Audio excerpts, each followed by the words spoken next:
একবার পেতনির পাল্লায় পড়েছিলেন বঙ্কিমচন্দ্র চট্টোপাধ্যায়। বঙ্কিমচন্দ্র তাড়া করেছিলেন পেতনিকে। পেশায় ম্যাজিস্ট্রেট ছিলেন বঙ্কিমচন্দ্র, তাই প্রশাসনিক কাজে তাকে এদিক ওদিক যেতেই হতো। তো একবার তিনি গেলেন মুর্শিদাবাদে কান্দির থেকেও 15 মাইল দূরের একটি গ্রামে। বঙ্কিমবাবু বিখ্যাত মানুষ, তাকে দেখতে ভিড় জমে গেল। তাই যে কাজ সারতে গিয়েছিলেন বঙ্কিম, সে কাজ সারতে দেরি। তাই গ্রামের জমিদার বঙ্কিমবাবুকে বললেন সেই রাতে তার বাগান বাড়িতেই থেকে যেতে। 3 মহলা বাড়ি। প্রথম মহলের বৈঠকখানায় শুলেন বঙ্কিমের সঙ্গে যাওয়া লোকেরা। তিনি শুলেন দ্বিতীয় মহলে এক বিশাল বড় ঘরে, বেশ সাজানো ঘরদোর। মাঝরাতে হঠাৎই দরজায় ভীষণ জোরে ধাক্কা, বেশ জোরে। ঘুম ভাঙলো বঙ্কিমের। তিনি ভাবলেন তাঁরই কোনো লোকজন ডাকতে এসেছে। গিয়ে দেখলেন কেউ নেই। কিছুক্ষণ পরে আবার সজোরে ধাক্কা। এবারও বাইরে গিয়ে কাউকে দেখতে পেলেন না। এবার তিনি পাশে একটি ভোজালি নিয়ে শুলেন। এবারও আওয়াজ হলো, কিন্তু একটু আস্তে। বলতে গিয়ে আমার গায়ে কাঁটা দিচ্ছে। ভোজালি হাতে দরজা খুলে বঙ্কিম দেখলেন এক সুন্দরী মহিলা দরজার বাইরে দাঁড়িয়ে।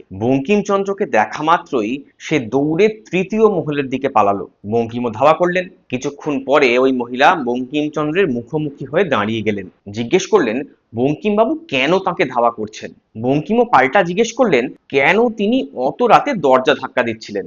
জবাবে সেই মহিলা বলেন ওই ঘরে প্রতি রাতে তিনি শুতে আসেন। তিনি জমিদার মশাইয়ের মেজ ছেলের বউ।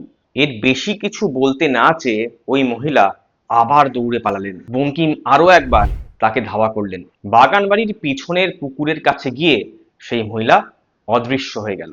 পরদিন সকালে উঠে বঙ্কিমবাবু জানতে পারলেন ওই পুকুরেই জমিদার বাড়ির মেজ বউ ডুবে মারা গিয়েছিল। ভিডিও দেখার ফাঁকে ফলো করুন টুক করে কলকাতার কলম্বাস, নতুন নতুন গল্পের খোঁজে।